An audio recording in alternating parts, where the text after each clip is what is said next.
exactly that way because it's more about, like the nice thing with programming is you have an idea, you want to go try out the idea, you get an initial version of it relatively quickly, even if it doesn't do everything you wanted, but you're like proving out the concept. You're like, oh, this is the basic shape of the thing.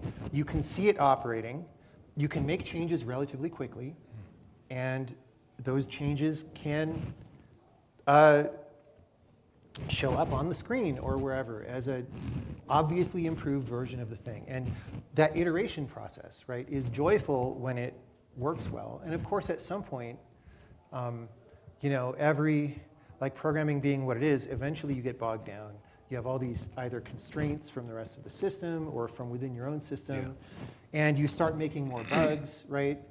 And it takes longer. But in that initial period, which I would like to extend for as long as possible, when you can just type things in and they work with relatively little hassle, and your compile, edit, debug cycle is very fast, right? Like in 3 seconds, I can be back up and running or whatever. That's magical and enjoyable. And it's like what it was like when I was a kid in front of a home computer, you know, running BASIC, and I was reading the little book and I'm learning BASIC, and they're like, 10 print, hello, 20 go to 10.